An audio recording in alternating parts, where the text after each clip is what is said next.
Shalom Aleichem. This is a tribute to HaRav Chasid, Reb Zushe Posner. I knew Reb Zushe Posner, and I want to begin with a Maisa to describe who this Zushe Posner was. Reb Zushe Posner was, I met him at an airport once. And at that time, his sister, Kenny Darren, Mrs. Darren, Rabbi Yecheskel Darren's wife, wasn't well. And she didn't remember exactly who was who. This was, in her older age, towards the end of her life. And I went over to Reb Zushe and I said, Reb Zushe, and Kenny Darren was a best friend to my shviger, Esther. This is Esther Serebransky. Her maiden name was Magnus. Rachel Fogelman's sister. Rachel Fogelman was is a Magnus. And Esther, my shviger, soll sie sein gesund und stark, together with her sister. Two sisters. She was a best friend in Beis Yaakov to Kenny Darren. And Bekitzer, so I asked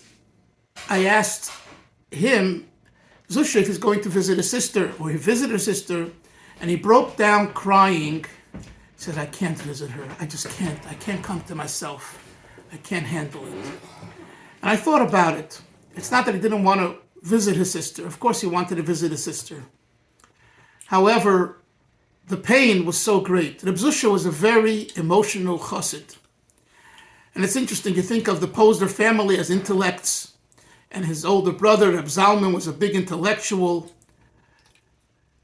Reb Zushe was, believe me, a smart man, a learned man, a bright man, but his essence was an emotional chassid, a lebedike, feierdike chassid, who you could tell just by being around him, he's excited about whatever the issue is at hand. And what were the issues that Reb Zushe was passionate about? But let me go back to the 1940s and 1950s, when he was a bacher, and then the Rebbe sent him and others to Eretz Yisrael, I believe in 1956, after the Kfar Chabad incident, the murder over there, and the Rebbe sent them to Mechazik, the Eretz Yisrael, the people. And he was one of them. He shared with me at different times his respect for the Beis HaRav, the family of the Frierdiker Rebbe.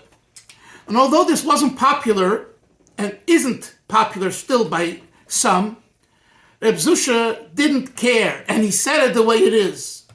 And he said to me, I know that people are criticizing me, and they are, he would say, chutzpanyaks, they have no idea who the people are, they don't know what took place.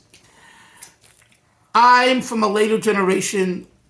I researched this, I think about it, I could write about it in a respectful way, but he lived it. And what enamored me was that he had the audacity and he had the Emes to say the way it is. So here on one hand, he was a feierdike chassid of the Rebbe, and at the same time, he was a feierdike chassid of the Frierdiker Rebbe and the Beis HaRav, and he said, we have to be respectful and not go there. There's certain issues you just don't go there, and in Beis HaRav you don't play with. And that was very, very telling.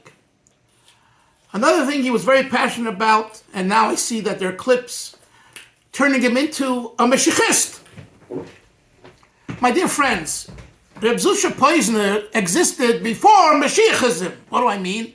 He was always a Mashiachist. He's a Chasid. He believes his Rebbe is Mashiach. And he was a fiery Chasid.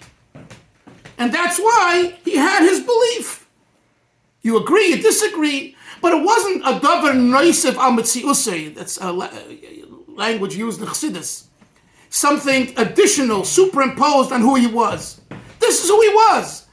You want to call him Mashiachist, call him Mashiachist. You want to call him a Heisa Chassid, call him a Heisa Chassid, a passionate Chassid. The point is, his entire Metzius, his entire essence was about the Rebbe, the Rabbeim, Lubavitch, which equals Mashiach.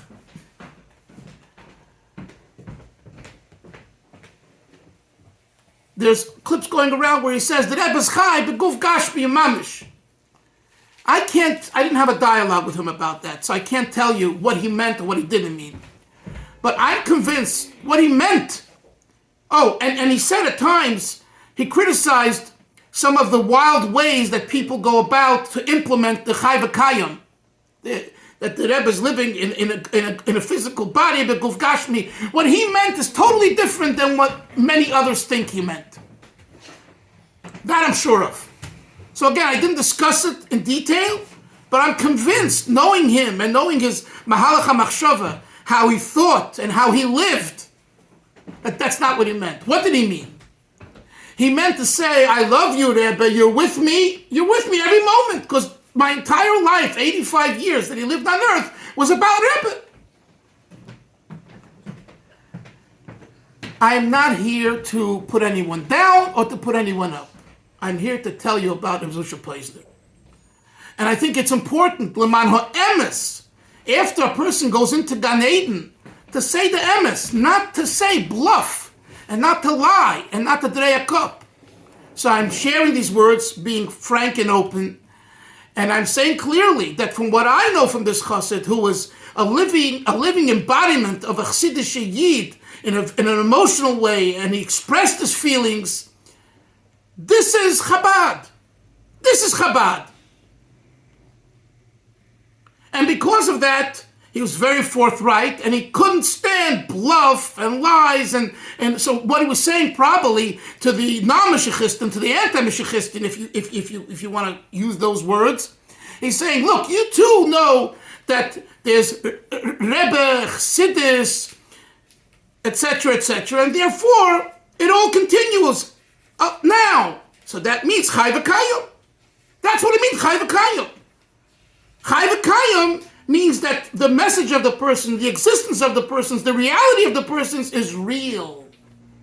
So the Emes should help that the Neshama of Zushe Posner, Zushe ben Reb Shalom Posner, who did shlichus, he was a mashpia for years, I believe first in the yeshiva in Lud and then in other places, should have an aliyah, should be a good better, a melit yesha for the entire family, and all of us, family and friends and chassidim, we should cherish such a chassid who's alive.